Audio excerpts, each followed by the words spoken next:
Our task is not only to make sure it works, but to make sure every day it works better, smarter, more conveniently. Ignitis, an international energy group, making the world energy smart. Tai, ką pasaulis darė paskutinį šimtmetį su naftos produktais, juos degindamas, tai yra visiškai nedovanotina. Jaunystėje buvau vienas iš žalių judėjimo pradininkų ir po to, kai taip susiklostė aplinkybės ir pradėjau savo verslą, tai visi sprendimai verslo ir paieškos buvo surasti naudą gamtai ir be abejo ekonominė logika. Dancer išskirtinumas yra lengvumas. Lengvumą mes pasiekėme naudodami kompozitinės medžiagas. Šis autobusas sveria 2 kartus mažiau nei tie autobusai, kurie važinėja gatvėse, varomi konvenciniu kuru. Dvigubai lengvesnis autobusas leidžia mums pasiekti dvigubai mažesnės energijos vartojimo sąnaudas. Taigi miestas šiuo atveju laimi tikrai labai daug, gatvėse mažiau provėžų, sunaudojama mažiau energijos, sutaupoma daugiau pinigų. Dancer monitoringo sistema, kuri leidžia stebėti autobuso parametrus nuotoliniu būdu. Panašiai kaip lėktuvo juodoji dėžė, jinai rašo visus duomenis ir leidžia anksčiau laiko nustatyti galimus gedimus. Autobuse yra įdiegta greito krovimo sistema. Baterija pasikrauna per 6 minutės. Būtent per tą laiką, kol autobusas kraunasi, vairuotojas spės atsigerti kavos, pailsėti, kol pasiruoš sekančiam maršrutui. Dancer and Dancer Leasing developed a concept, we call it the Don't Worry package, where we take care of the financing and the leasing of the buses. We take care of the maintenance of the buses, plus we are 100% CO2 free because the buses which are produced here in Klaipėda in our enterprise, these buses will be supplied by Dancer Leasing with 100% clean CO2 neutral energy. Mūsų autobusas, mūsų siūlymas visuomeniai, tai yra šokis. Tai yra gaivus oras. Tai yra nedidelės sąnaudos, skaitykim. Tai yra grįžimas atgal į viešąjį transportą. Tai yra daug. Ir tai yra nuostabus šokis.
Renewable energies will lead to a change that will have a huge impact on our future. What might look simple on the outside is only possible with a reliable and secure power grid. The energy transition makes grid planning and operation increasingly complex, and Velio supports grid operators to meet this challenge. The Intelligent Grid Platform is a software assistance system that digitizes technical grid planning and operation processes. It provides multiple applications in 3 main areas. In the area of data quality, a complete digital twin of the entire grid is developed. With this model, typical grid planning processes can be automated, such as connection impact analyses for new generators or consumers. In the area of grid operation, live measurement data is integrated in order to identify grid bottlenecks in real time. Processes that used to be very time-consuming can be completed in minutes. renewable generators and charging points for electric vehicles can be integrated faster and with less costs. This does not only benefit the climate, but also our society, as the energy transition remains affordable. Envelio, digital transformation of electricity grids.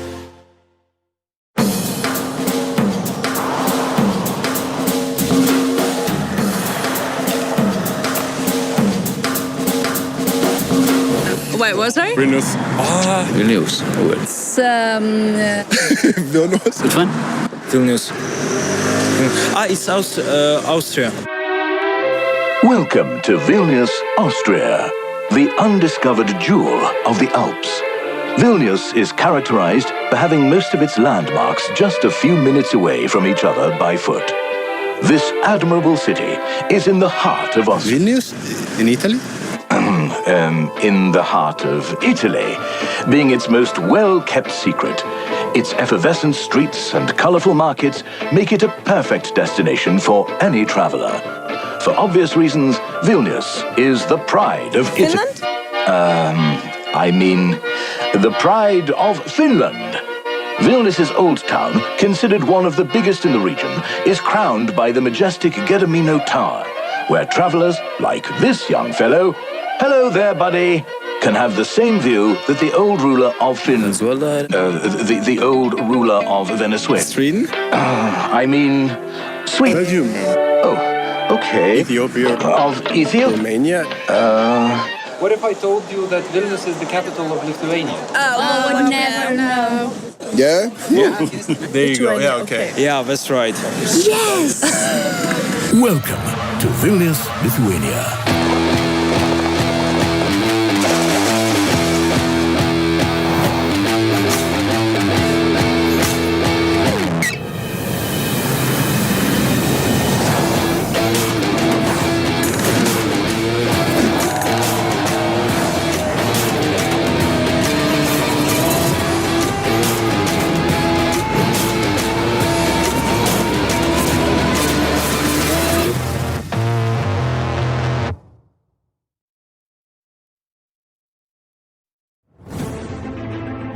The Netherlands is a small but resilient country.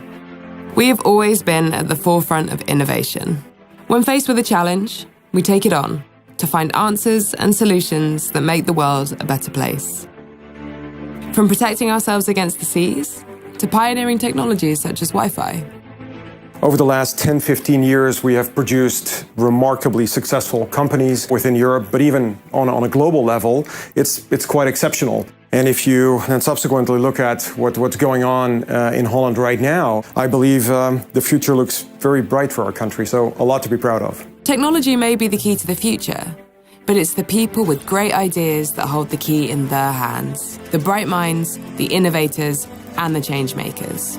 These people deserve our support to rise to today's challenges. We need to empower Dutch leaders and provide them with an ecosystem for innovation to ensure the Netherlands stays an innovation leader with a competitive and relevant economy in this rapidly changing world. The Netherlands might look like a small country, but it's very important that we stay ahead of these developments and instead of be the follower. The entrepreneurial spirit that we find in the can-do attitude, the level of ambition in Holland is something I haven't seen in many other countries in Europe. So I think it's time to act, and it's time to act now. We are TechLeap. We empower Dutch leaders with support when it comes to access to capital, talent, markets, and technology. We bridge the gap between where they are and where they want to be. I really believe that TechLeap can make a difference, and that's the reason also why myself and some of my colleagues have decided to spend some of our time really bring our experience to help some companies and some startups scale up in Holland and having the global impact that we've had with our own companies. Together with the ecosystem, we help people with great ideas to reach their maximum potential in the world of today and in the world of tomorrow. TechLeap, empowering Dutch leaders in tech.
Welcome back to Energy Tech Summit 2020, and I hope you did enjoy your break because we are continuing.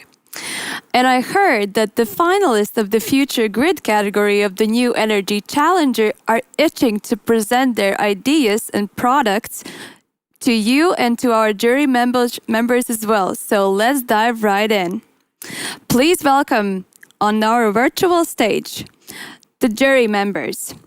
Mikkel Harm, who is the Partner Relations Manager at ST Energia, as well as Giedrius Kvedaravičius, Director of Services Development Department at SEO.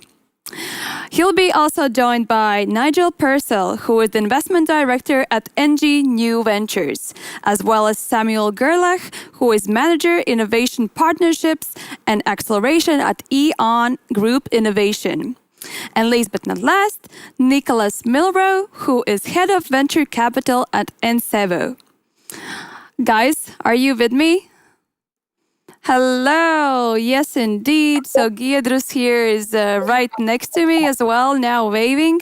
So good to see a couple of you joining us here from the live studio, and also good to see your faces on the other side of the screen.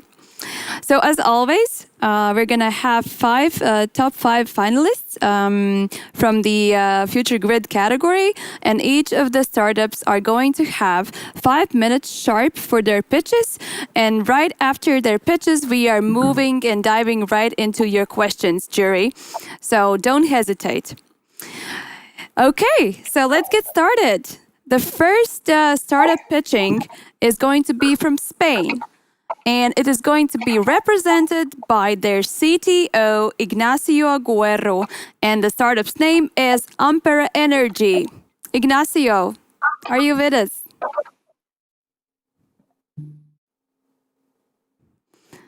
Hi, Ignacio. Hello there. Do you hear me well? Okay, great. Because we cannot hear you yet. And No? Okay. Now we can hear you loud and clear. Okay, great. Don't you worry. The stage is yours. Okay, I'm going to share my screen then.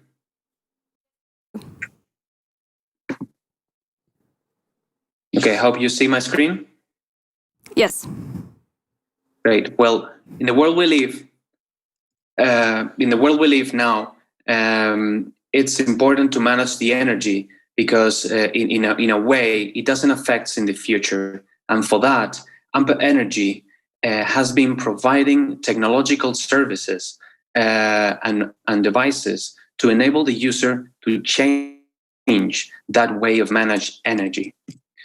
So what have we done for the last year? We have been providing smart storage devices, as well as one of the first bidirectional DC charger that not only enables the user to charge their car, but also to discharge their car and provide an energy to the houses through self-consumption, and also services such as peak saving. Apart from that, what are we aware of? We are aware about a common problem that affects most electric markets in the world, which is where the higher the renewable energy penetration is in a system, the less manageable is the generation. So we've come up that if we have a lot of devices behind the meter installed worldwide, lots of houses with our batteries, we can connect them through an Ampere cloud and build a virtual power plant. This virtual power plant is Amperia and is the future of the VPPs, the smart of its kind. And I'm going to tell you why by explaining some of the unique functionalities that this virtual power plant has. The first one is the flexibility.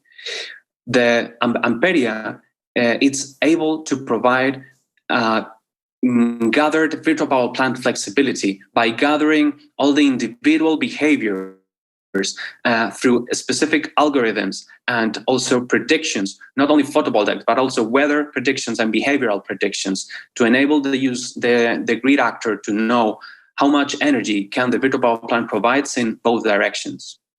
Also, as all virtual power plants of this kind they have a problem because the end user doesn't have the same interest as the grid actors. So this conflict of interest are fixed by most virtual power plants by splitting the battery in parts and providing one part to the end user and another part to the grid actor. We have came up, this is of course not optimal, and that's why we have came up with the elasticity concept. This concept enabled Amperia to provide 100% of the battery to both the end user and the grid actor. And that is by turning the energy problem into a simple economic problem with very complex algorithms, of course. Also, the clustering.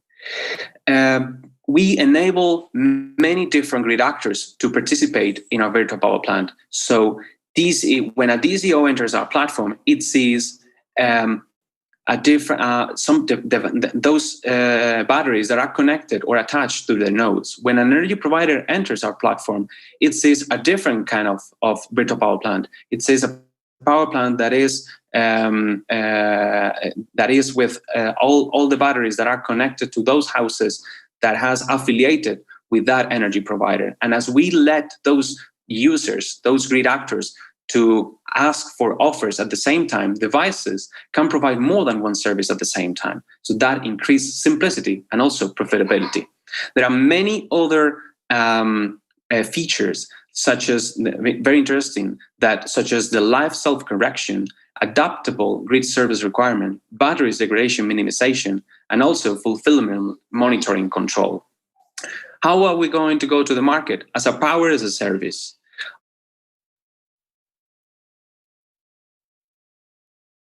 Our product, Amperia, we will let all grid actors ask for the inputs and integrate them into their systems. The benefits are to reduce the operational costs, improve system efficiency, improve generation plans use factors, new revenue stream for the final user. The revenue model is the setup fee plus a platform fee and then payment for use. And the clients are all grid actors. How does the market look like? Actually very good. Resonance energy storage is going to grow up to 40 times by 2025, and the future of and there are some expected revenues about $3,000 million for 2028. So very good. Our team are the founders. There are Vicente López-Ibor, who is the president of the European Energy Law Federation, and all the executive team come from we are all professionals from energy sector and automotive sector as well. Our current shareholders are AGP, Repsol from Spain, Copec from Chile, CEPAP from Ireland, and Grupo Casais from Portugal. And I hope we could see you in the future making the world a better place with this virtual power plant. Thank you very much. Thank you so much, Ignacio, for your presentation. Judges, the floor is yours. Yeah, okay. Thanks first of all for your pitch. My question goes in the direction of markets. Which markets do you see most mature and most promising for your solution at the moment, and in which markets are you already active? Well, that's a very good question, actually. The most promising markets we see is probably Australia, United Kingdom, and also California. They have evolved their regulations, and they have included some specific figures that are very important for this kind of services, such, for example, the notifications agent in the United Kingdom. Thank you for the May I ask a question? Yeah. Okay, so I was wondering, you mentioned as well that there are many competitors. So who would you say is your biggest one? And if I was to choose your product instead of theirs, how much would I win in monetary terms? Well, our competitors mainly, I mean, the virtual power plants they have created, they are themselves. They create them and they operate them. So they are their virtual power plants. We are not going to operate our virtual power plant, at least for the moment and at least for most of services. We are just an enabler. We provide the technology. We are energy experts. We are technology experts. and we want to provide the tools to make the change. That is the main difference. And I have one more question. First of all, thank you for the presentation. And maybe could you go through your supply chain? Where do you manufacture, the business case, etc.? Yeah, we manufacture in Valencia, in Spain. We have a factory. We have the factory there. We have been Ampere Energy is a 4 or 5 year old company. We have been providing smart storage solutions from like 3 years ago. So yeah, we're very keen on that. We're not new. And so one follow-up question: could you elaborate more on business case from end user perspective? Sure. Basically, from the perspective of the end user, the end user doesn't have any control about what happens in the virtual power plant.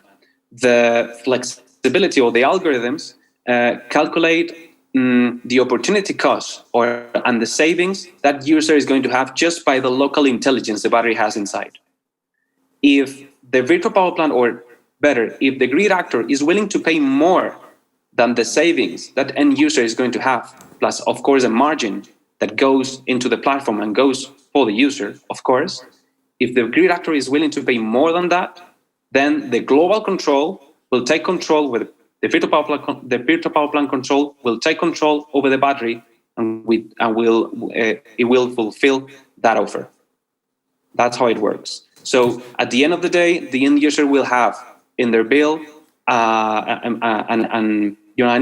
new revenue stream from the grid services, not only from the savings they already have, but also from that grid services that they provide. One for me. Are you? Yes, go ahead, Nigel. We lost your sound. We cannot hear you. Maybe you muted yourself accidentally.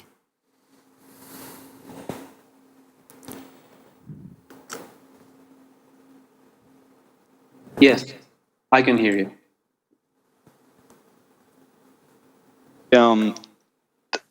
The payback period, and can you specify the battery size and the usage of that you anticipate in the house? Can you give me the payback period for the customer? You mean from the battery local point of view plus the energy services? Correct. Well, just from the local point of view, the batteries we sell all-in-one batteries. They have the battery inverter and an energy management system inside that provides all the smart fluxes through algorithms, and only locally without those energy services, the payback period it is between 5 and 10 years more or less, and the internal rate of return. What's the battery size for that? 7 to 8. Can you hear me? Yeah. Yes. Okay, thank you so much, Ignacio, for your answer. Your time is up, unfortunately, but you'll be able to continue this conversation later on in 101 meetings, which I encourage you to book. So now we are moving on to our second startup called Envelio, and Envelio will be represented by their CEO, Simon Koopman. Simon, please welcome. Yes, hi everybody. Hello. I'm Simon, I'm happy to be here. And I will get started right away, okay? Yes. Yeah, great. Hi everybody. My name is Simon. I'm co-founder and CEO of Envelio, and we are working on the digital transformation of our power grids. And actually, our power grids are the most important, largest, and most complex system of humankind. So they are really at the core of our modern society, and without our power grids, nothing works. And now this fundamental or this core system really has to undergo a fundamental change if we want to achieve our climate objectives and if we want to have a successful energy transition worldwide. And that actually implies that we have to integrate hundreds of millions of renewable power plants and also hundreds of millions of charging points into our power grids. And that is a big challenge because the grid itself, but also the grid management systems worldwide are not really up for this challenge. And that's where we as Envelio come in, and we provide the Intelligent Grid Platform, which is a software as a service solution tailored for distribution grid operators. And it helps them to digitize and automate planning and operation processes in the grid. And with that, basically, the Intelligent Grid Platform, or in short, IGP, becomes a digital grid operating system for the future smart grid. And our platform consists of 3 major application areas. The first one, it's all about data quality, so actually getting to a working digital twin of the real grid, which is automatically built from legacy systems with our solution based on machine learning algorithms. And then these data models are fed into the other application areas of the platform. The second application area is then all about planning. So we support here our customers in getting to faster and more cost-efficient grid investment decisions.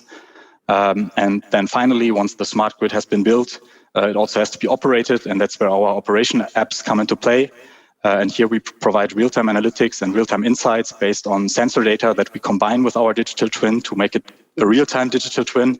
And with that, we can generate insights and also automated control recommendations for the grids so that they can be controlled also with a large share of renewables and a high number of charging points connected to the grids. Yeah, and what this looks like in action, I would like to show you here. So this is actually the deployment from our major customer, EDIS in Germany. And with them, we are working in the planning area. And what you see here is an online connection check, which has been integrated into the website. And so an end customer of EDIS can just go onto the website, locate themselves on the map like you just saw, and get a feasibility check on a new grid connection right away and in real time on the website. So this kind of reply on how this wind park that we just requested here can be connected to the grid can be done. And this kind of process before took actually several weeks, and now it's just a matter of seconds. And this is the kind of thing that we enable with our platform, so to really streamline and automate mass processes that grid operators are facing in times of the energy transition. For our solution overall, we use a software as a service business model. So we are operating there with 2 major revenue streams. The first one is typically a one-time onboarding fee for the initial project, where we do the first and initial automated data cleanup, and where we also connect to the different legacy systems that are in place. And then in the subsequent phase, we have a recurring software as a service fee for each of the applications in our platform. And so, of course, also there we start out with maybe this first set of applications with our customers, and then over time we can expand once actually the digital transformation and the implementation of a smart grid within the utility company progresses. And as a company, we have been going with this business model since April of 2017. That's when we were started. We are coming from a research background, so the technology behind our platform that enables the scalability and that also provides the algorithms needed to do the analysis comes from the PhD works that me and my co-founders did in our previous careers at Aachen University, one of the major German tech universities. And since starting out with our founding team, we have now scaled up to 67 employees.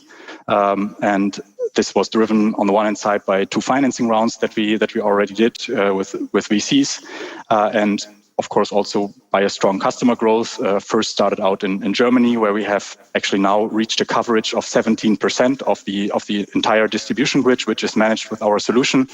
And we have also expanded with other European major customers like EDP, Enel, or Iberdrola.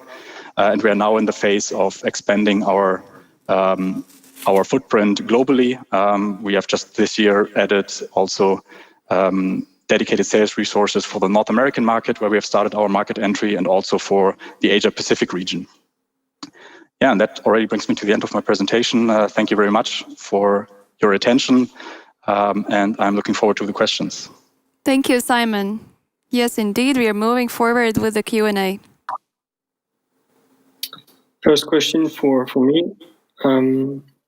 What is the key differences that you today have with the legacy systems from the grid operators, the big systems, the large ones that are already in operations? Yeah, so there are a couple of key differentiators. I think the first important one is about the data integration piece or the data quality piece that I mentioned. So here we provide a much higher degree of automation compared to these legacy systems, because we actually take care of data management as well and of having the working grid model in place. And if you compare this to a process with some of the legacy systems, like you mentioned, then this is a very cumbersome and manual preparation process that you have to go through as an engineer working with this kind of solution. And we automate this entire thing so that you actually have an up-to-date digital twin or digital model of the grid already available in the platform. And we also automate analysis on top of that, so that you can actually really start out with your analytics task as an engineer working with our solution, and you don't have to start with copying data from A to B, basically. And secondly, also we are completely time series based in our solution, so really each individual connection point in our underlying model can be modeled by a full annual time series. So we can incorporate smart meter data on a large scale, for example, to improve the data quality of the model and the accuracy of the model. And this is also something that you cannot do in today's legacy systems. Thanks for the presentation. And what do you see are the biggest problems, or what could go wrong with the idea and in getting this model to work? Well, a core challenge that we are facing is still the aspect of data integration and of moving forward with a range of legacy systems that are in place. So that is something that we are where we are continuously investing in from our side, so that we get better and better in integrating the whole range of different legacy systems that are out there, so that we make it very easy for our customers to integrate data into the platform. And for us as a business, what certainly is a relevant challenge is that sales cycles in the industry tend to be long. So that's also one reason why we actually have decided to also go into a broader internationalization relatively early on as a company, because we see that that is really beneficial to be active in parallel in different regions also in the world, to kind of hedge our chances. Thanks. If I can come in with a question, can you give an idea of your go-to-market strategy? And it's similar to Nicholas's point earlier on. If the guys already have a legacy system, how do you get them interested? Yeah, our go-to-market strategy is typically based on direct sales. So we are directly interacting ourselves with the grid operators, and I think the major thing that gets potential customers interested is the degree of automation that we can introduce in processes, because there is already a significant process pain for them already there. And they see it increasing with more renewables wanting to connect to the grid, to stick with the example from the presentation. And they see that at some point, sooner or later, they will be at a point where today's processes, which are much more manual focused and much more engineering heavy, they will not scale to handle this massive amount of requests coming. And so looking for a solution that can help them to automate, this is I think, a good door opener for us. Time for one very quick question. I would like to ask, what are your results of going to other markets than Germany? For example, how many contacts, how many contracts, leads, etc.? Yeah, so next to Germany, we are already more advanced with other European clients. So we have contracts in place, for example, with Iberdrola in Spain, with EDP in Portugal, and with Enel from Italy. But actually, we did a project with them in Brazil, so for a Brazilian grid operator that they own.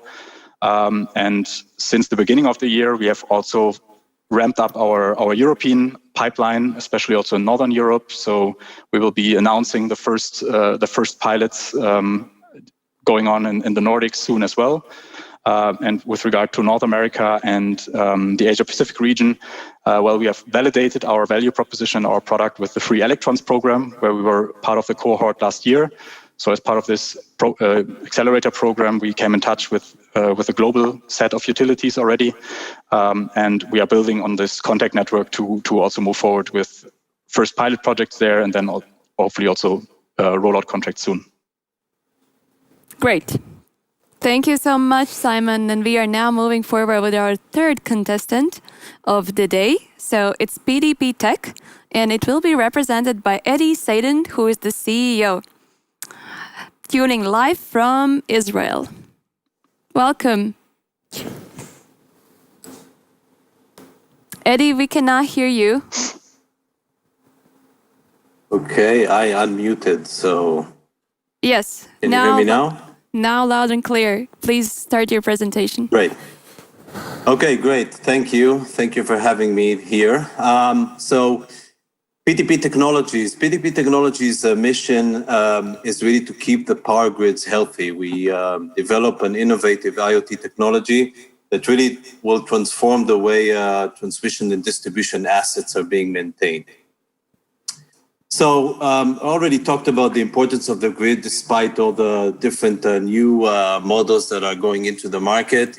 Grids are important. They have to be reliable. They have to be resilient. They have to have as minimal failures as possible, as the utilities are really working hard to do it. They do it a lot through creating redundancies in the grid. So if something happens, there are always a replacement. That costs a lot of money. So utilities are now looking to be smarter and digital, minimizing power prevention and also minimizing the O&M costs. And that's where PDP comes into the play. We focus on almost unknown phenomena to people who are not in the utility business, which is called partial discharge. That's the silent killer of high and mid voltage equipment. Partial discharge is the release of energy when there's issues in the isolation, voids, or any opening in the isolation. It's important as a phenomenon for itself because it creates a lot of the equipment failures. And it's also important to follow its trend because always when it starts happening, it accelerates. And if you are able to continuously follow that, which we do, you'll be able to better understand what's the health condition of that equipment. So our solution is really monitoring crucial, critical grid equipment like transformers, switchgear, circuit breakers, and so on that have isolation, to follow them continuously without touching them through using ultra-wideband antennas. We are able to signal process all the information that we get from the air, understand the PD events that happen, correlate it with other operational data, send it to the cloud and do more sophisticated data analytics, and through that provide not only failure predictions, but also smart maintenance insights when it comes to maintaining these important grid assets. In terms of customers, of course, utilities, they are the largest owners of these type of assets. We're talking also about large off-takers that own usually mid-voltage type of equipment or substations that are looking to be smarter about maintaining these assets. We offer them, of course, cost benefit through preventing failures, which is very costly, and also reducing the O&M costs by 25 to 30% by moving to real condition-based maintenance strategies, which is something that is not happening today on the grid. And of course, strategically, they are looking to move into these approaches. They're looking to be digital. And what we're doing right now is focusing on utilities, doing pilots with them. As they gain more confidence, I also believe that we'll be able to partner with equipment suppliers that are looking to sell transformers and other grid equipment, which are smarter with smart monitors and also software that knows how to provide maintenance insights. In terms of our status, we just finished a year of POCs with Enel in Italy, a successful one. We're moving now to a full pilot with them, which they're going to fund together with the Israeli Ministry of Energy. We also participated in many of the prestigious contests around the utilities, like Free Electrons, Starter, and so on. And we have more discussions with more pilots coming in the next few months. In terms of our product, we are using now alpha version for the pilot, and we plan to go commercial in the second half of next year after successful pilots are happening. Today, we're looking to raise funds, seed financing of about $1.5 to $2 million that will fund us for the next 12 to 18 months and bring us to on the verge of commercialization, doing more pilots, doing more business development efforts, and developing our product to be a commercial. In terms of the team, it's myself. I have more than 15 years experience in the power business, and the more smarter people that we have in the team that are running the technology, Moti and Ariel, who are covering both the algorithm, the software side, as well as the hardware and the whole system kind of. Thank you very much. Great. Thank you so much, Eddie. Now we are moving to our dear jury for some Q&A. Please start. Thanks for the presentation. If I may start, I was wondering what were the biggest things you learned from the pilot with Enel? Well, first of all, we learn how to be continuously on the field. I mean, our mission is really to do continuous monitoring rather than what utilities do, which is periodic tests for different things that relate to the transformer. So this is one thing we learned. One of the things we still need to learn from the pilots is really how to improve and activate our algorithms when it comes to more sophisticated kind of maintenance insights. And that's, from our perspective, the real goal of the pilots, really gaining experience, gaining information, and being able to correlate it with other operational data and really provide insights. Today, we can alert when PD events are accelerating and so on, but we want to be smarter. Our goal is really to be smarter about it and provide, real value for it. A question from my side. How is the accuracy of your systems to detect the partial discharge? Well, up till now, we've been very accurate. Actually, with Enel, one of the things that we've done, which was more challenging, is really to not only do field tests, but also do lab tests. We compared ourselves to lab testing equipment, which is very accurate. This is equipment that really touches the transformer, so they can't be wrong about PD, and we have 100% correlation with these type of equipment. So we're very accurate, and it's of course important as it is, but also in order to make predictions as we want to, we have to be accurate. Okay. And I would like to ask a question regarding the cost of the product. Maybe you have estimates at the moment how much it would be per unit. Yeah. We believe that the first commercial units will be around, in terms of the hardware, would be around the $1,000. We think we can go lower to the few hundreds as we become, larger and do mass productions. That's kind of the ballpark number. And of course, we're going to charge a few tens of dollars per month for the software and for the maintenance insights for the further data analytics that we're going to run. And just one follow-up question. One follow-up question on the accuracy. Would it be you willing to take a contract, for example, that you guarantee that no outages will be without you noticing it before? Well, we can't really ensure from outages because there are also more reasons, not only for partial discharge. Partial discharge is a big reason for that. So we will probably take a big portion of the percentage, but I wouldn't commit for all outages because things are happening for different reasons. Okay. Okay, then I go next.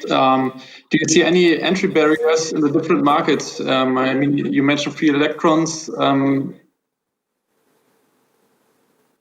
Well, in terms of, first of all, when you have utilities as your customer, that's challenging. At the end of the day, we are a small startup.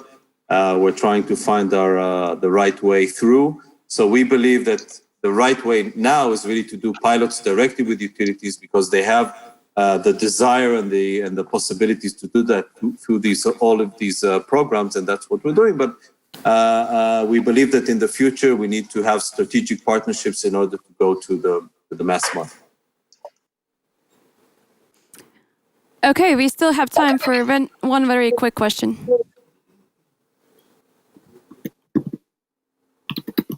Okay, if there are no further questions, thank you so much. I guess I was clear enough. Thank you. Yes, you were clear enough indeed. Thank you, Eddie. And now we are moving forward with our fourth startup of the day, Sosai Renewable Energies. Sosai Renewable Energies will be represented by their managing director from Nigeria, Habibi Ali. Habibi? Hello, thank you. Hello. Hello. Good afternoon, everyone. Thank you for the opportunity. I think I will now bring the whole technology down to the human angle. The problem we're trying to solve is the problem of access to energy as a whole, and hopefully we plan to move across beyond Nigerian borders onto the West African region at least. Currently, approximately 68% of Nigerians are currently unserved or underserved by the national grid. The national grid does not reach everywhere, and over 80 million Nigerians of the 200 million have no access at all to energy. Of this number, 66% are rural and have no access to the grid or at all. They are not connected to the grid. Nearly 16% of this number is also in the urban areas. So you can see that there's a huge market for that.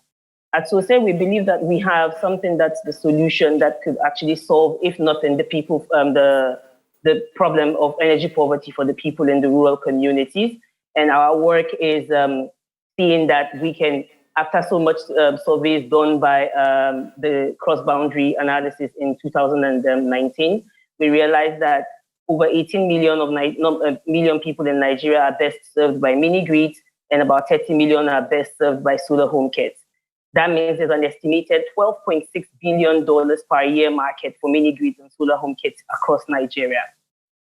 What we offer is a wide range of affordable, high-quality products that bridge the gap. There's been a lot of innovation in products out there. A lot of people are innovating. I mean, you've seen a lot of innovation this afternoon in technologies across the energy sector, but who brings it down to the people so that it actually has the impact that we want it to have? We've always believed that energy and innovation is only as good as the impact that it brings to the people. As such, our work is focused on bringing that technology down to the people so that they can enjoy the amazing technologies that are out there. And so we bridge the gap by providing solar home kits that are packaged with a lot of innovative technologies behind the scene, mini grids, cook stoves, and also productive use technology. We believe that there's a strong nexus in the space of women, energy, and agriculture. And what we do is we distribute our our products to female energy entrepreneurs, a female energy entrepreneur program that we set up called the Matan Arewan Sosai, which also means Women of the North for Excellence. These women are the ones who redeploy our solutions in the communities. We also work with women so that they own a cooperative that when we install solar for productive use, like solar dryers, solar kiosks, and solar-powered refrigeration, they own it, and they pay us over time as sort of like a leasehold system. Currently, people spend about $30 to $40 per month on the alternative to solar, which is mostly generators. And besides polluting the environment, this is also very expensive for people, especially those who live in the rural area. So what we are offering will give them something that they can pay about $10 to $16 per month and pay as you go.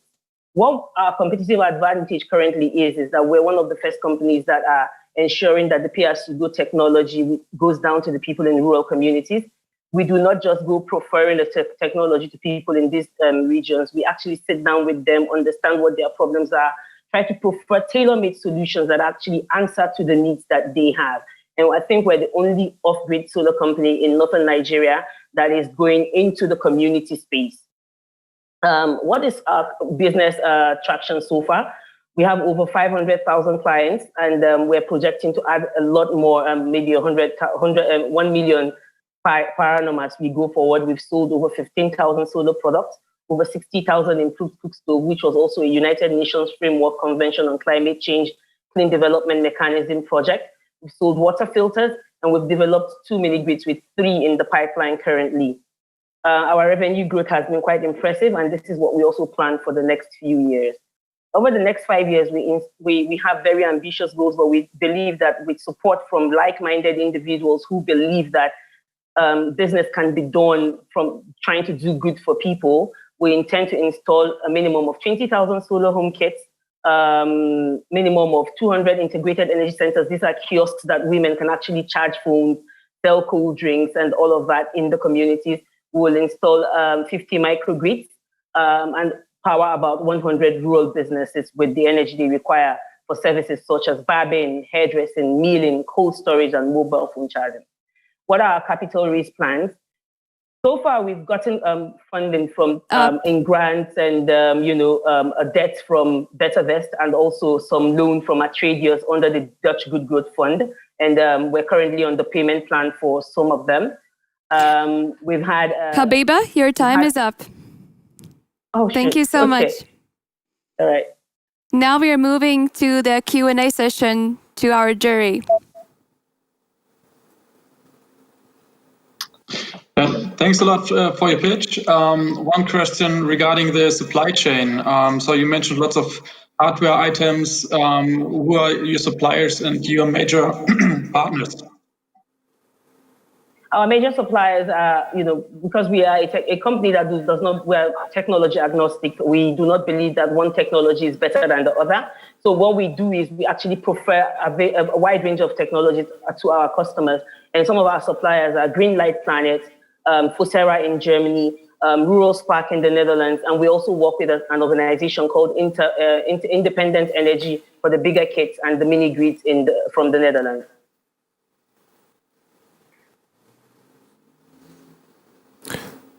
And it seems that you have if I can go next. Okay, Nigel. Yeah. I understand the B2C type business model, but the B2B one, can you go into that further? For example, when you set up kiosks for drinks or indeed supply hairdressing salons, how do you do the financing of that? Okay, so that's why we're looking to raise financing, because some of the things that we'll need that financing for is to buy the technology behind, say, empowering a barbing salon with a solar home kit. We're currently we have actually gotten financing a bit from Dutch Good Growth Fund that has helped us to do a few in the past. But yes, we installed this solution ranging from 1 kilowatt to 3 kilowatts systems, and we allow the people to pay across every month a certain amount using the pay-as-you-go technology. And we use a variety of pay-as-you-go technology behind the scene, like Angaza, Solaris Off-Grid, and PayG. And I have one more question. As I understand, for example, you have a clear market with demand, proven technology, financing model. So what is the one thing you are needing the most in this situation to expand your operations? We're seeking some US $5 million to capital to invest in product and our distribution team. We have reached only about 10% of the market in the areas where we already have operations, but due to lack of capital and the products to actually deploy, we have not been able to grow. So we want to drive rapid sales of our most popular products, which are the solar home kits that are coming with a television, a TV, 4 points of lighting, a radio, and a fan. And we want to also expand on our female energy entrepreneurship program. We aim to train about 300 female-owned micro-franchise in all of northern states within the next 5 years. This program scales with our sales and driving growth. If I may add one question regarding your solar assets you sold. You mentioned 50K solar panels already sold. How are you monitoring these solar solutions you already sold, and what is your ambition here? Okay, So basically, before the advent of the pay-as-you-go solution that actually is like a CRM behind the scene, working like a total ERP, taking care of all of the value chain of our sales, we used to register our sales on our QuickBooks. We were then using QuickBooks, and then we moved to Sage. So we actually have the numbers there. But now with this CRM behind the scene, it makes it even easier, because as soon as you log in on your dashboard, you can tell how many systems you sold within what period that you want to define. So that is how we know. And so far, we have experienced strong growth with over 100,000 products sold, and we have proven over 100 times and over that we're poised, we're at that position to actually scale across Nigeria. Yeah, I also wanted to ask, so what makes you unique, and what is your biggest advantage compared to other similar solution providers? I said it earlier, besides being the fact that I'm a woman-owned company and I've been in the space for over 10 years and actually impacting on lives, we are also one of the only companies that actually works in rural communities, like, in-depthly in rural communities, working with the customer and traveling the journey with them. We're all about impact. We believe that business can only be done if it has some social good attached to it. And in the long run, everybody benefits. So far, with our women entrepreneurship program behind, where women can actually sell the products, develop businesses that are using productive technology to, advance. This is one of the biggest things that our business model, ensures, that makes us stand out from all of our other colleagues who are mostly male-owned, addressing urban areas and addressing big government projects. Okay, thanks. Great, thank you. Thank you, Habiba, and thank you, the judges, for your questions. And now this has led us to our last and final pitcher of the day. And their CEO, Paolo Romano, is going to present a company called Zafiro Technologies. Paolo? Yes, you hear me? Yes, loud and clear. You can start. And I inform you that there might be a problem with the connection, so please let me know. I will stop my video in case. Okay, thanks for the opportunity to speak at the Energy Tech Summit. I'm Paolo. I'm one of the 3 co-founders and the CEO of Zafiro Technology. Zafiro is an innovative company in the smart grid domain that helps electrical utilities to digitize power grids and tackle the energy transition.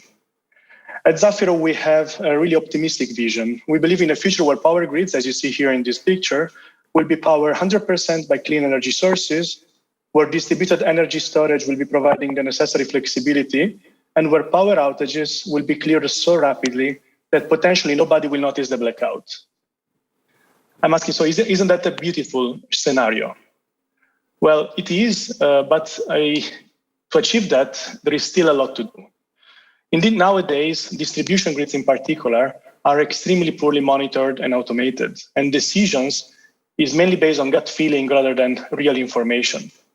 On top of it, most of the blackouts are still located manually via field search, and therefore can last potentially hours or even days in the worst cases. And last but not least, the integration of distributed energies is extremely inefficient and costly. Zafiro helps utility to fill this gap between the vision that we have and the current status and be able to tackle each one of these problems. First, our solution enables full grid visibility with more than 200 times more data generated than conventional solutions. We help utilities reducing duration of power outages from hours to potentially less than a second. And our solution allows to virtually increase grid capacity to host more these DRs in the grid. The solution we offer is a distributed monitoring and automation system, which consists in a combination of hardware and software. The hardware is our proprietary grid device, which has been designed around the most challenging functional requirement and is able to report high speed and accurately time-synchronized measurements, which are able to capture even the fastest events that otherwise would go unnoticed with the current and conventional solutions. On the other hand, our software is a modular software platform, which is able to process high-frequency data coming from our proprietary devices or third-party devices, and which is separated in different modules. We have a grid monitoring module, which is able to calculate every 20 milliseconds the entire status of the grid. We have a fault location module to reduce the duration and frequency of power outages, as I said before, via automatic fault location and predictive maintenance. We offer the first grid-aware control solution for utility-scale batteries that is able to provide multiple grid services, taking advantage of megawatt-scale batteries already installed in the grid. And we have a dedicated user interface, which is used to perform advanced analytics on the collected data. As you see from this picture, the information that we extract from the measurement is shared with a utility control center, the so-called SCADA DMS system, which are enriched with more information so that the grid operator can take decision no more based on gut feeling, as I said before, but based on the real knowledge of what is taking place in the grid. An exemplary use case is the one of our early clients, SEL, the utility of Lausanne. I report here one of the citation of the grid operator manager, and we compare with them our solution with a conventional one.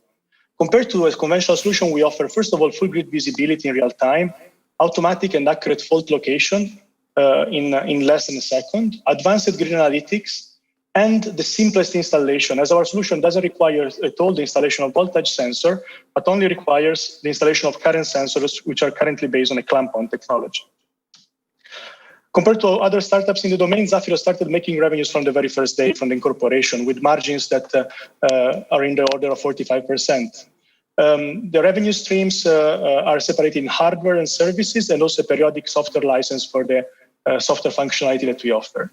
Until now, we have accumulated more than 2 million euros revenues, as you can see, with clients from Switzerland mainly, but also with the main client in Asia Pacific, which is China Light and Power Hong Kong. And we have new opportunities coming in EU and Middle East. Also, last but not least, as you can see here, we have recently signed our first full grid rollout with a Swiss client, which has decided to invest massively in their grid with our technology. Zafiro is currently built around the three co-founders, myself, Marco, who is our CTO, and Lorenzo, our COO, a management team with a strong technical background that has been working together during the last 8 years from our PhD. And on the sales experience and business knowledge of our VP Sales, Ulrich, and COO, Luca. Paolo, your time is up. I'm going to have to cut you here. Yeah, unfortunately, but it was last slide. Okay. No worries. Thank you. So, judges, the floor is yours. Thanks, Paolo, for the presentation. I have just one short question. How do you manage, I see your data flow management. How do you manage the interactions with directly the hardware there? Do you have any control embedded, for example, for your substations? Which hardware are you talking about? Our hardware or our third-party hardware? Third-party hardware. Well, the third-party hardware we currently interface with is the SCADA DMS of the utility, so the control room. With this type of hardware, we integrate using standard protocols, which are free, basically, all over the world. There are no more than that. And the other type of hardware we currently interface with are utility-scale batteries that we integrate with using, again, standard protocols such as Modbus or Ethercat. In the future, we also plan to support the well-known 61850 protocol, which will allow us to even control more dispersed resources in the grid. But let's say the integration is done like this, via protocols. So I also have a short question. First of all, I think it's a great idea, and it's something that we are trying to do using only smart meters. Would you say using your hardware makes this better than just using smart meters? Yeah, thanks for the interesting question. That clarifies a lot. Well, smart meters are a very important asset for let's say, monitoring clients, knowing very rough information about the status of the assets. But based on our opinion, since smart meters are really connected to the endpoint, it's very hard to derive more grid-related information from the smart meters. There is the need of knowing the topology of your system, the parameters of your system, and therefore you have to have all these in hand. To provide intelligence to the grid, we believe that not only the end clients, but also the intermediate level, and in particular we focus on the medium voltage grid, should be equipped with sensors and with intelligence, and that's what we do. Thanks.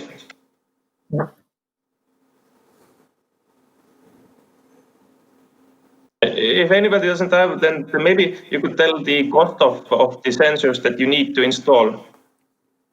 Can you repeat? What is the cost of these your sensors that you need to install?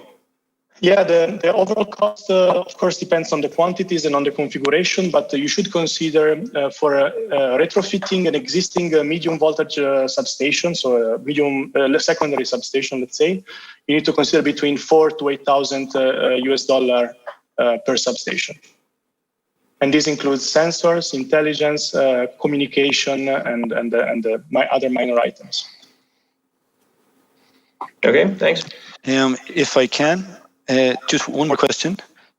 Yeah. Can you explain the business case? If I understand it right, the end user doesn't necessarily get the benefit. The end user, the DSO, because of the way they're then there was some misunderstanding. Our end user are definitely are those that are taking the benefits, the DSOs. The business case is related to managing a grid, which is currently being done extremely inefficiently without having distributed the sensors and automation. The reason why was because the distribution grid until now was purely passive, was not integrating any distributed energy resource. And it was not as old as today. Nowadays, utilities are facing these problems. Distribution grids are becoming more and more similar to transmission grids, and therefore monitoring and automation are required to reduce capital and operational expenses. When I say capital, I'm talking about grid reinforcement, for instance. And when I'm talking about operational expenses, I'm talking about, for instance, expenses related to clearing a fault. When there is a fault, you need a lot of time to find the fault. You need to repair potentially a component, and you need to potentially pay penalties if your power outage was too long. With our solution, we can, first of all, reduce these penalties by reducing the duration of a power outage, because we can immediately identify the faulted component. We can avoid disruption of components, because we can detect the fault before it becomes disruptive and permanent, and therefore we can save a lot of money. Great. Thank you so much, Paolo. And with this, you're welcome. We have finished up our top 5 finalist contestant list, and we are ready to move further. So just FYI, as usually, we are going to announce the winner for Future Grid category only on Friday, which is actually already tomorrow, at the closing ceremony of Energy Tech Summit. So stay tuned for more information there. Once again, I wish all the best to all of the companies pitching, and thank you yet again also judges for your questions and your time. We really appreciate it. And now we are moving forward to the last panel of the day. And therefore, I would like to welcome on our virtual stage our great moderator, Alex Irvin Hunt, who is the Global Markets Editor at FDE Magazine. So Alex is going to be joined on the stage by Nicholas Milrow, who is the Head of Venture Capital at Ensevo, as well as Nigel Purcell, Investment Director at Engie New Ventures. Familiar names, right? Okay, guys. Are you with me? Yes, you are. Thank you very much, and it's my pleasure to be here. As you say, this will be a panel discussion about whether the smart connected grid operated by AI, is it a myth or is it an inevitable reality? As mentioned, my name is Alex Owen Hunt. I'm the Global Markets Editor at FDI Magazine, which is a Financial Times publication focused on foreign investment. I'm very glad to be joined to these well-known expert investor panelists, as you've seen judges in the previous sessions. Nigel, of course, is Investment Director at Engie New Ventures, and Nicolas Milrow is the Head of Venture Capital at Ensevo. Thank you very much both for joining me. I think before we jump into our discussion, it's worth providing some context. And I want to start with you, Nigel. What exactly is a smart connected grid? And maybe you can give us a bit of the historical context of how we've got to where we are today. Yeah, so thanks very much for having me on. I just have an echo in my thing. So if I get distracted, please bear with me. The presenters in the previous session probably explained what a smart grid was far better than I do, than I will. But for me, points is that the main pillars of a smart grid is that it's a two-way flow of, on the one hand, energy, on the other side, information. And this then needs to be augmented with distributed generation and AI. So now that we've introduced those terms, I think it's useful to describe how exactly we got to the state where we have a two-way flow of energy and information, distributed generation and AI. I think originally it's useful to understand the way the grid was set up, and that's essentially with the hub and spoke methodology, which you have to have in your mind. And this is large centralized generation where the power is generated in one location and transferred over long distances to the consumption point. High voltage power is carried along the transmission lines and then transferred to low voltage power in the distribution lines. And I think the key point to remember is that the flow of energy was designed to go from load generation to consumer. So that's one way. However, over the past decade or two, what you have is a few changes to this system, which has upset the delicate balance of the distribution grid in any case. So that's the point is intermittent renewables have really grown in size as regards the load generation. Tech advances in battery technology have come on leaps and bounds, especially in the last decade or so, making especially lithium-ion batteries really, really competitive.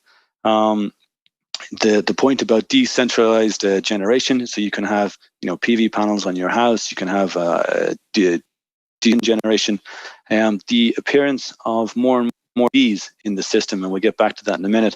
And then I guess because we're talking about the utility industry, you have to talk about the regulation. You just can't, as everything is wrapped up on this, and the incentives from a regulatory point of view to use and to develop all these renewable technologies. So essentially this has upended the delicate balance, as I said, especially in the system. And essentially in the power grid, you have bidirectional flows. You have additional load where you never had it before in the terms of centralized generation. And essentially you have intermittent renewables coming online. So while on the one hand, these are opportunities, a chance to make a more intelligent, greener grid, it also adds significant complexity into a grid that simply wasn't designed to take these types of things into account. So in short, the power grid summed up as moving away from the spoke method to something sustainable, highly digitized and dynamic. And to manage all this is where the power of AI comes in. So I'll maybe stop there and no, that's a perfect overview. And yeah, sure. I mean, we've got a fantastic context there. So thank you very much, Nigel. To come over to you, Nicolas, then if AI can clearly help in some way, but maybe you can give us a little bit more clarity. How can AI theoretically help operate the grid and provide efficiency and other sorts of gains? Sure. So the idea of AI is that we, as Nigel pictured out, we went from a world where copper was the way to manage the grid to now a world where we have a lot of data available on the streams. And actually, our grid was built to be reliable and very strong. And now we need to be more reactive to customer needs. I mean, the customers are expecting us to react in a different way, to react faster than we used to do, to be more digitalized, to be more customer-centric than we used to be. And AI is helping us to do that because there's massive amounts of data that can help us to simplify process, accelerate the way we answer to their request, or like we saw before for connection requests, for certain maintenance to also communicate to them. And it's also how we can link the both ends on the chain, the people, the field workers directly to the end customers. And AI also helps us to better anticipate those needs. I mean, constructing and maintaining a grid is a very intense effort. It's a lot of capital efforts that are being brought to the table. And And the way you better see and envision the future, and you can derive a number of scenarios, like with dynamic grid simulation, for example, helps you a lot with that. And we use, for example, smart meters in our jurisdictions is a large opportunity for that. We have a number of points, millions of points that we can use for better anticipations of customer needs. And this is a lot what it has to do with AI. It's anticipating. We also use it for predictive maintenance, how we can upfront detect faults to avoid long-haul maintenance. This is a lot of things that are now brought to a table that is being needed for what Nigel pictures as the global scene. We have changing needs, we have decentralized needs, we have EV charging coming into play. These are things that were not previously done before, but now we have probably new tools to do it. Sure. And of course, this is a very forward-looking, clearly a lot of potential with AI, as you say, to anticipate, have that predictable or the predictability that you need to overview it in terms of your grid. But clearly there may be some barriers to actually implementing and adopting AI into the grid. So Nigel, what are some of the barriers to adopting AI? Yeah, so I think this is an important point to address, and to support what Nicola was saying, the number of use cases is limitless. I mean, you can't stop. However, so the point about adopting a smart grid is a no-brainer. For me, the execution part of it is the difficulty. And for us, what we see is the need for a solid business case remains a serious barrier. And the key to this, especially from a DSO perspective, is the way that the regulation is currently designed at the moment. The point being, I tried to ask in the previous panel, is that the DSO has difficulty to reap the benefits of the value that they create. And I think this is a point that maybe is best illustrated with an example, because it depends on the type of saving that you target. So, for example, if you take an enhanced AI-based maintenance practices, so we mentioned predictive maintenance, for example, that allows the DSO to extend the use of its infrastructure, the business case will still be negative, as most DSOs are remunerated because of their invested capex. Another example, if enhanced AI-based leads to investment deferral, then it's the same mechanism. The DSO will actually incur a loss of income for the very same reason as I mentioned previously. So the point about AI enabling value creation at a societal level, I think that's a no-brainer and everyone can see that, but not necessarily value capture by the actor accountable for the investment. And I think it's a very important point to get.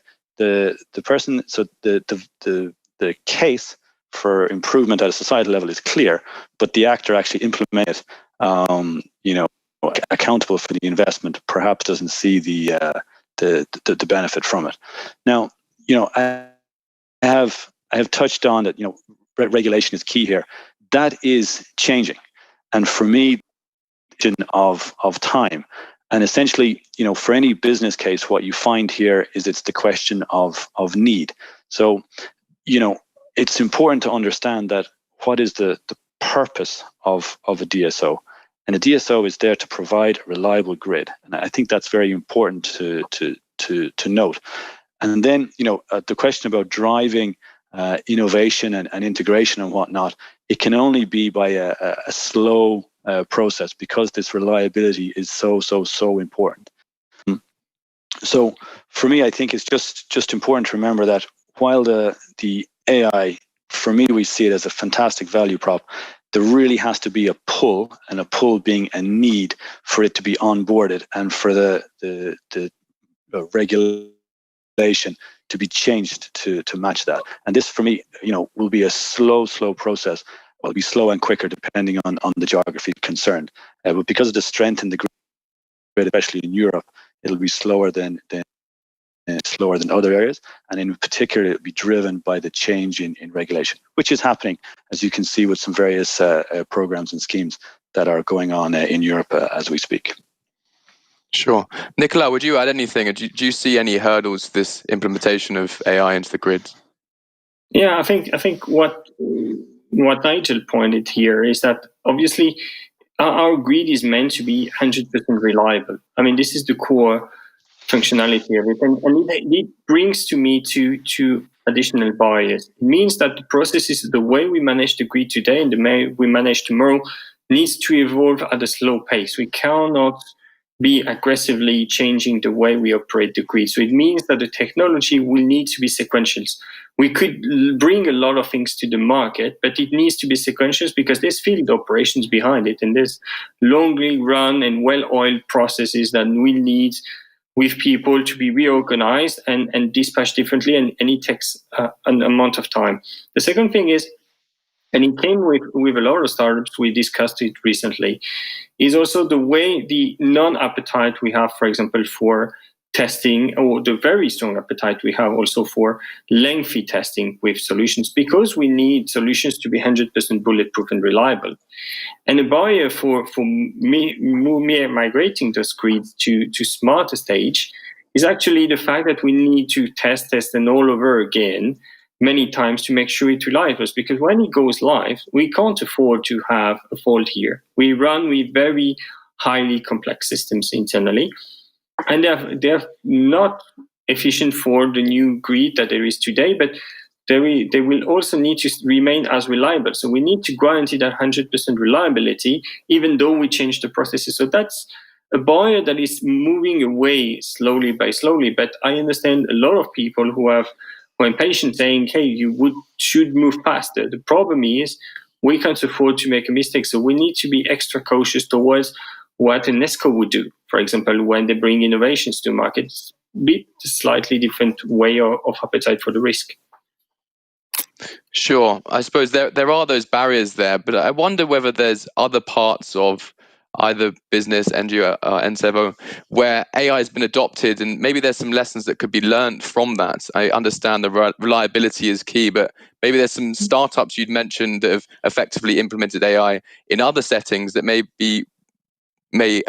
sort of teach us lessons in how to ensure that reliability when implemented into the grid.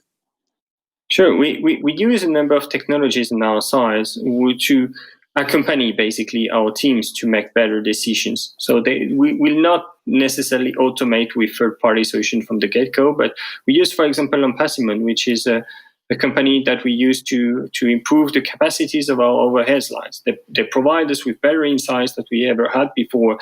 They help us to maximize the way we do that. We also use data things for the lower voltage grid with some advanced calculations and to take benefit from the infrastructure. We're not directly yet injecting in full how they do that, but they help our field operations to make better decisions, better understanding on how to do. And we also have on site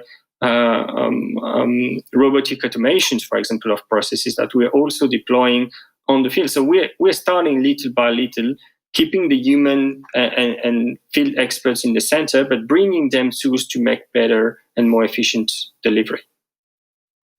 And Nigel, what about you? Do you have any sort of specific examples that might teach us lessons in how we can adopt AI and ensure that reliability and the other conditions that we have to meet in order to implement it effectively into the smart connected grid?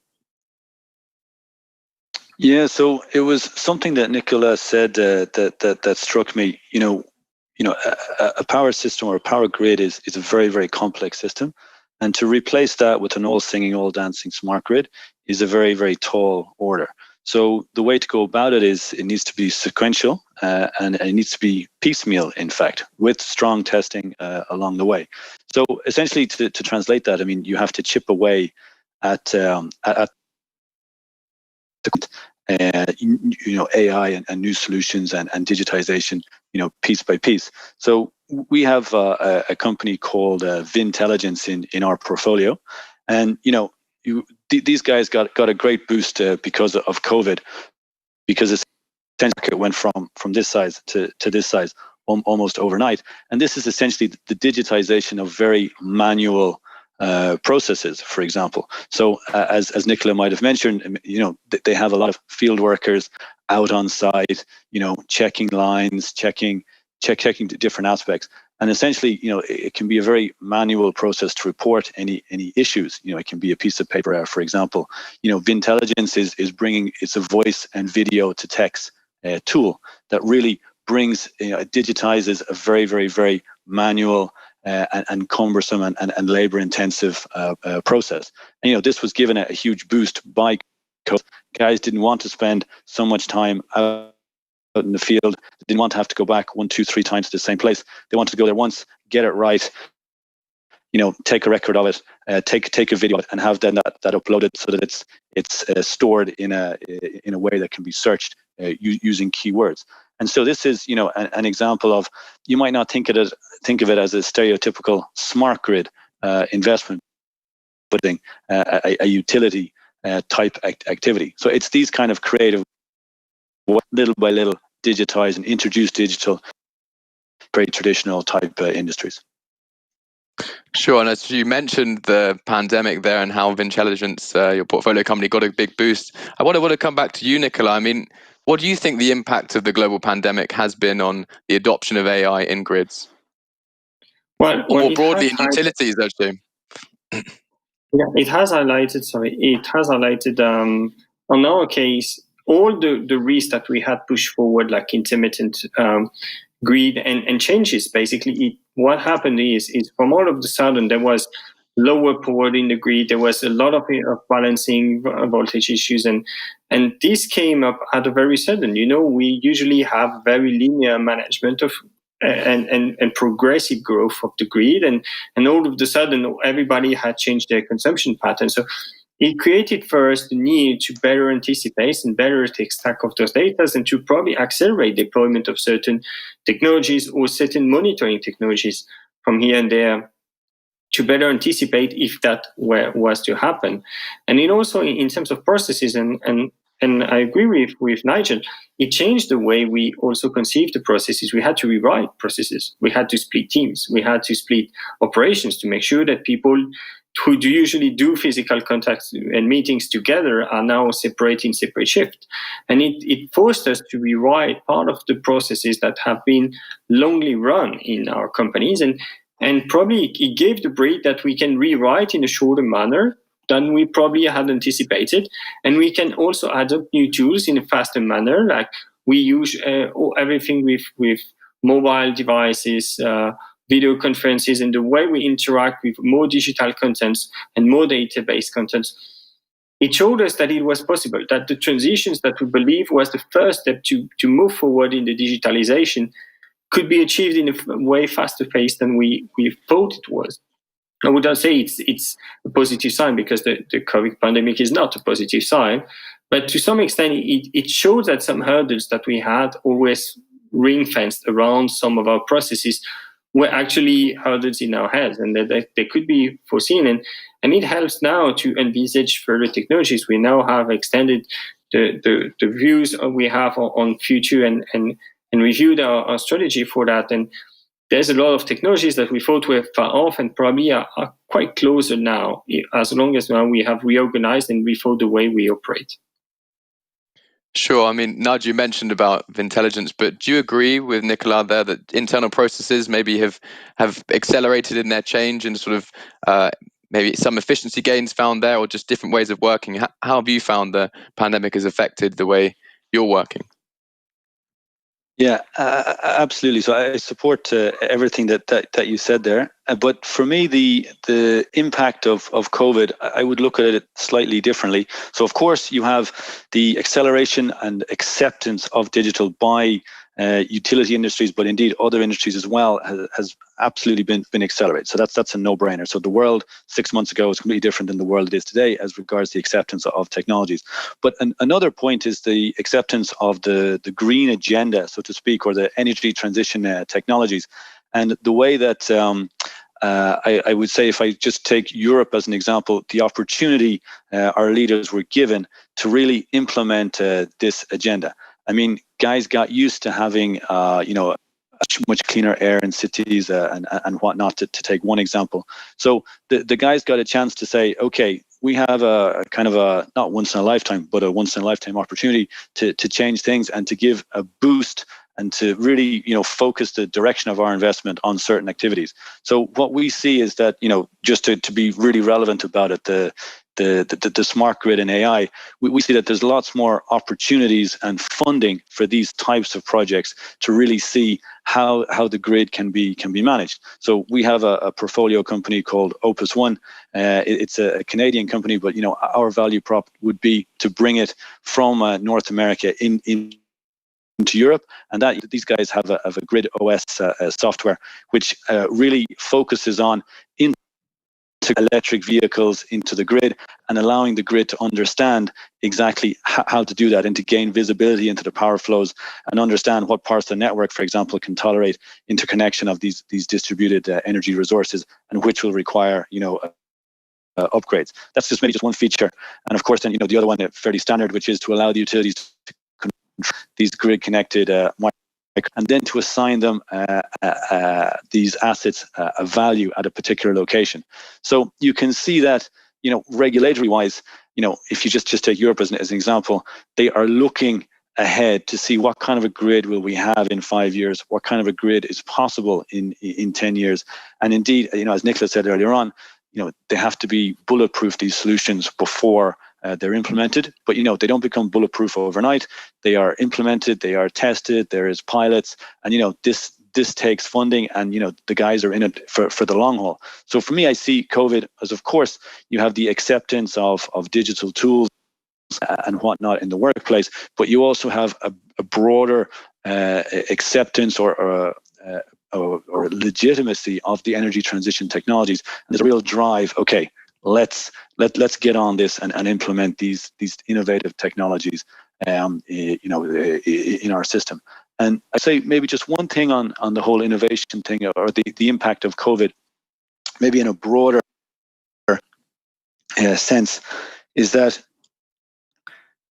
real focus, if you look on the Future Fund, for example, in the UK, and they had the same in France and the same in Germany, the authorities kept startups alive through funding, through non-dilutive funding, through loans, through grants, etc., etc. And I think that shows a real understanding that indeed, external innovation is important. We support you guys. We think you're doing a good job. We really want to keep you alive, and and here's the means to do it. If the private sector is unable to do it for a period of time, the public sector will step in, and I think that's a very public acknowledgement of the importance of I just speak my own industry, the energy transition ecosystem, and how important that is to the future of the utility and indeed the energy transition industry. Sure. So a very positive outlook in that sense. I mean, Nicola, would you tend to agree? Do you think perhaps the acceleration that's been caused by COVID, is this going to maybe shorten the timeline that we'll see widespread adoption of AI in grids, just to bring it back to the specific point? Yeah, it has brought more opportunities. I mean, I think it has opened the eyes, and as Nigel rightly mentioned, there's been a lot of support to startup, which is great to have. And I think even as a corporate, it has also accelerated our appetite for certain technologies, not all of them, but I think it's a better time even now to reach out to us than it was probably 6 months ago, because we actually have obviously public funding and public support, but also have further focus. Things that we believe that were not case that were feasible is now feasible, and AI could anticipate new changes or fast changes in the things. And beforehand we thought that only manual processing was sufficient. Now we've seen that we need to go to the very higher level to say, these are things that we can't react. We were caught by surprise. The first days of the pandemic caught us by surprise, because all the calculations we had to start from a blank page, some of them, and say, hey, what is happening? We need to reconceive our work completely differently. And I think AI could help us a lot to achieve that challenge, to make that transformation to a smarter grid, a grid that is now easier to anticipate the future challenges. I would not say another pandemic, but also to different varying changes, because we know that some customers' behaviors have changed, at least for assured to meet them. So they will not go back to what it was 9 or 12 months ago, for example, for the industrials, for the EV charging, the mobility. We know that the flows are not coming back, but they will probably change the way in behavior. And that accelerates for us the needs of AI-based solutions, because we need to mass process informations. We have those informations in our systems, in different places of our systems, and we have them available. We need external expertise to do that. We have some in-house, but we need external, probably AI-specific expertise. We have the data scientists. We have the knowledge of what happens in the hardware. We probably need some software experts to bring that up to life and to say to make all those numbers and those data sets speak for themselves. And I think this is for us a very great opportunity to bring now more fresh blood on board, and to also connect with further early stage companies and even more mature partners to see how we can cooperate together. It reinforces also the need for us to also discuss with our peers, like we could discuss we're discussing with ENGIE, we're discussing with others. It helps us to see we were confronted to the same problems, at least at grid levels, and that, I think, gave us a good hope to reinforce cooperations between us. So definitely a lot of appetite for AI and its potential there. I mean, could I push you? I know it's always difficult to try and predict the future, but could you put a timestamp on how long it's going to take until we see widespread adoption? And I'll leave that broad and widespread, because that can be interpreted. I mean, if I were to push you, Nigel, is it 5? Is it 10? Is it 20 years? What's your sort of outlook? Yeah, so it's a more subtle answer than that. So for me, it depends on the strength of the existing grid, depending on the geography that you're talking about, with the physical need. So you might say that the adoption of a smart grid and AI would be much quicker in Japan, Australia, UK, northeastern US, because of the states of the grid, because of specific weather phenomenons, because of climate, etc. Whereas you might say mainland Europe, there is strong coming, or it's on the way in that direction, would be a further reach. So because of the investment and the strength in the grid. So you might say that the need in the island states I mentioned, so Japan, Australia, UK, northeastern US. That need is now for a smart grid, and that is coming. And you can see some of the regulatory environments are quite open to a smart grid and AI. So I know I said northeastern US, but I should have mentioned California there as well, which is very much regulatory ahead of other areas, in addition to the UK. So that need is now, and then you can say mainland Europe 5-6 years away from really adopting on a large scale a smart grid with some serious AI capabilities, and the reason there is the business case, as I alluded to earlier on. Nicola, I'm going to ask you the same difficult question. Can you put a time to how long we're going to see, or how long it's going to take until we see widespread adoption? I think the need is there, and I think the acceleration is there. I would not put it 5-6 years. I would put it slightly earlier, because I think we have the data sets available, and I think there is a lot of different technologies that will converge on that. I mean, we have more and more data for mobility. We have the smart meters is one, more data for mobility. We have big data coming from industrial customers. We invested in one company is managing that last year.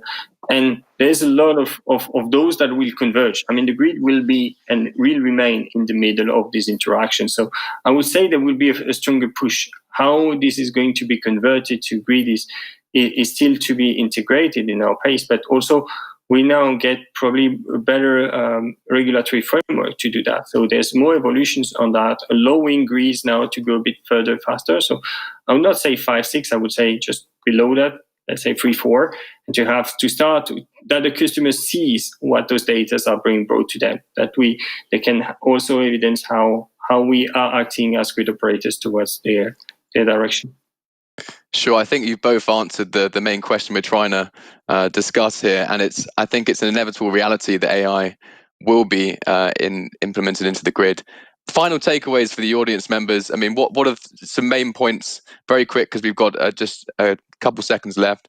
Nigel, what are the main points in this discussion that you want people to take away? The grid is changing or has changed. A smart grid with AI is certainly on the way. Maybe at different times in different locations. There is lots of innovation and entrepreneurs out there that are tackling this problem, and it should be an exciting next 5 years in this space. Sure, Nicola. Last word to you. I think we're all having a positive outlook here, but anything to add? No, if you're a startup, I think it's a good time to call the DSOs. Sure. Okay. Well, DSOs are ready to pick up the phone. There's appetite out there, startups. So looking forward to see some innovation in this space. Thank you all for listening.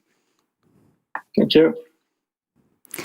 Thank you so much, gentlemen, for joining us and for sharing your insights and views about the autonomous grid solutions.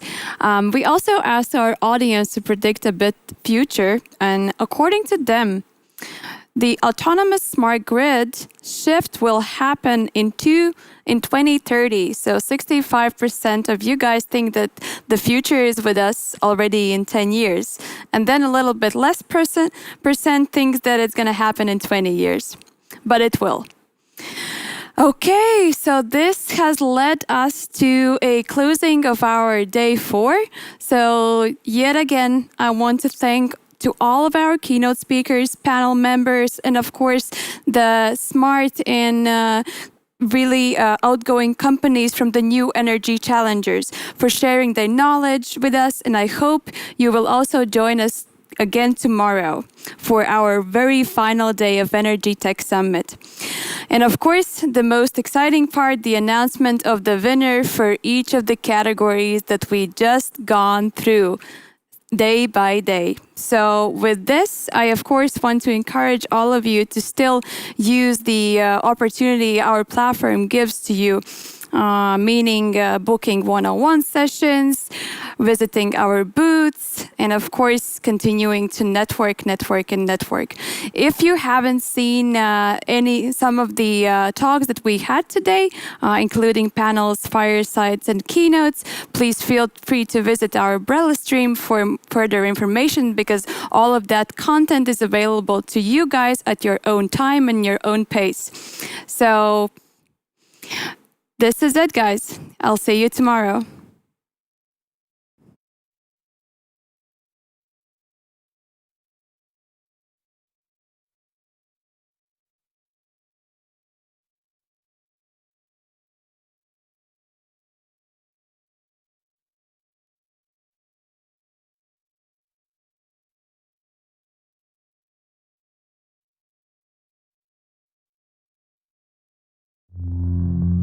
The times we live in are electric, and energy no longer fits into the shape of a light bulb. Not only do we use it, we make it. We recharge our everyday life with it. Therefore, we expect more from it than ever. We want it to be green and trustworthy, powerful, yet safe.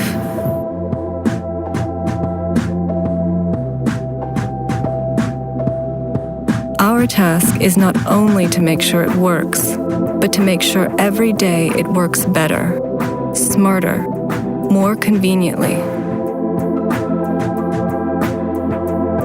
Ignitis, an international energy group, making the world energy smart.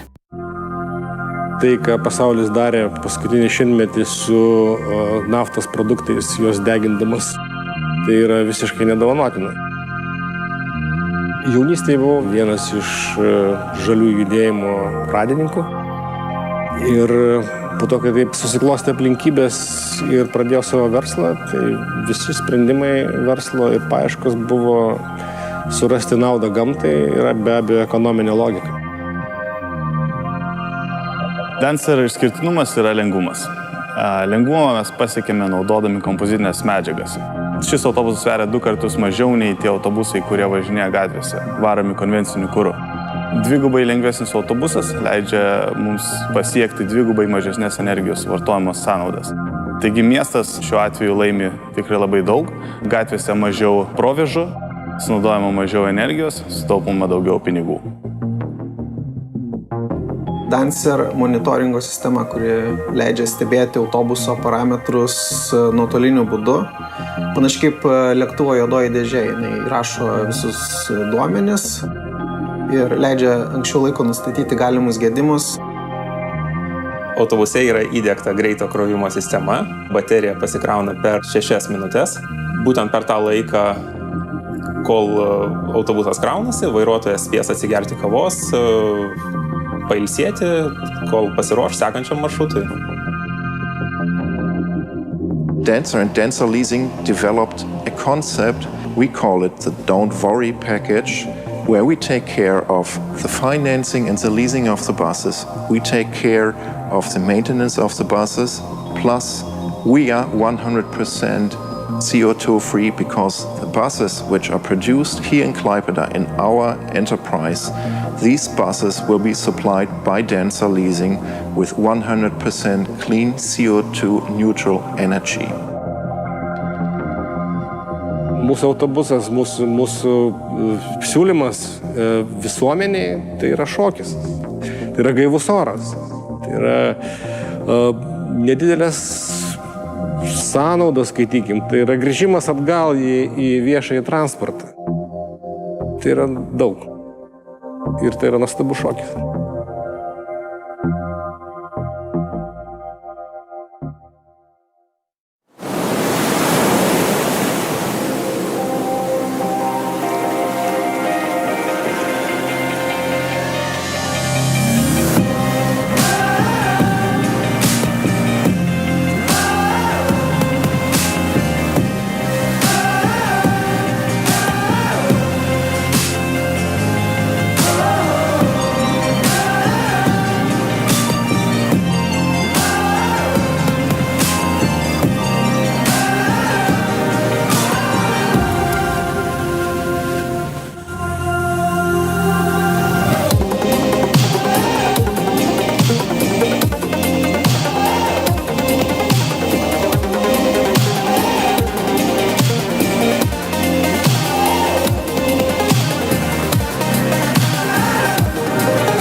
Renewable energies will lead to a change that will have a huge impact on our future. What might look simple on the outside is only possible with a reliable and secure power grid. The energy transition makes grid planning and operation increasingly complex, and Velio supports grid operators to meet this challenge. The Intelligent Grid Platform is a software assistance system that digitizes technical grid planning and operation processes. It provides multiple applications in 3 main areas. In the area of data quality, a complete digital twin of the entire grid is developed. With this model, typical grid planning processes can be automated, such as connection impact analyses for new generators or consumers. In the area of grid operation, live measurement data is integrated in order to identify grid bottlenecks in real time. Processes that used to be very time-consuming can be completed in minutes. Renewable generators and charging points for electric vehicles can be integrated faster and with less costs. This does not only benefit the climate, but also our society, as the energy transition remains affordable. Envelio, digital transformation of electricity grids.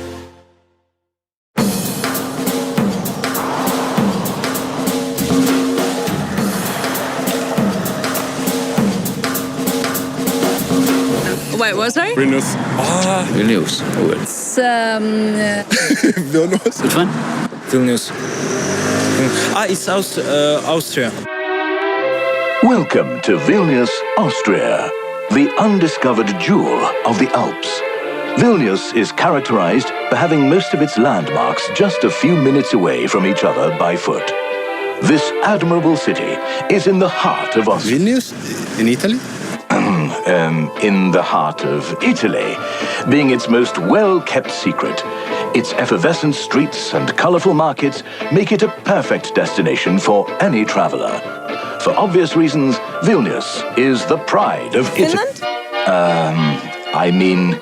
The pride of Finland. Vilnius's old town, considered one of the biggest in the region, is crowned by the majestic Gedimino Tower, where travelers like this young fellow, hello there, buddy, can have the same view that the old ruler of the old ruler of Venezuela. Sweden? I mean, Sweden. Belgium. Oh, okay. Ethiopia. Of Ethiopia? Romania. What if I told you that Vilnius is the capital of Lithuania? Oh, never, no. Yeah? Yeah. There you go. Yeah, okay. Yeah, that's right. Yes! Welcome to Vilnius, Lithuania.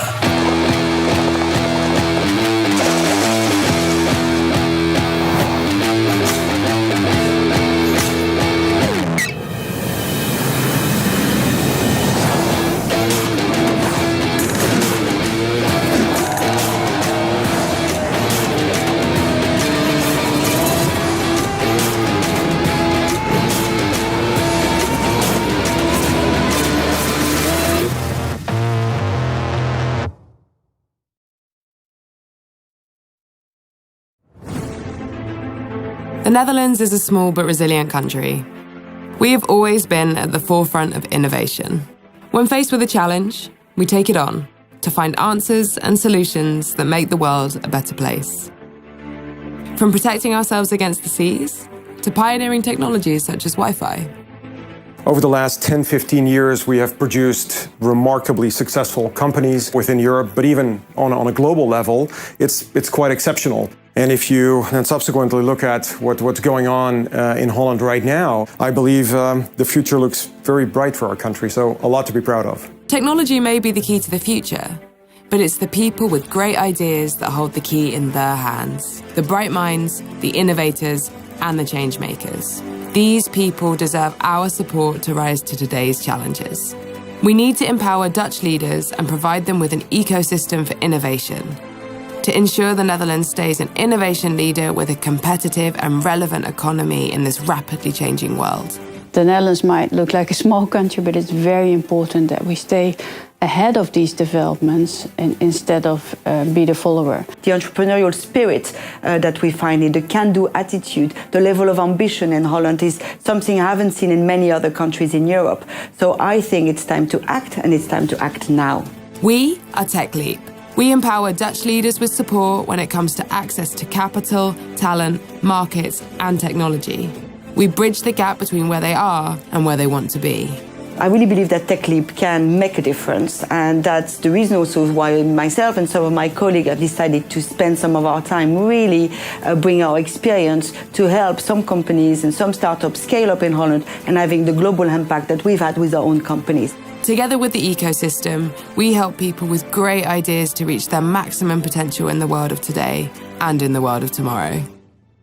TechLeap, empowering Dutch leaders in tech.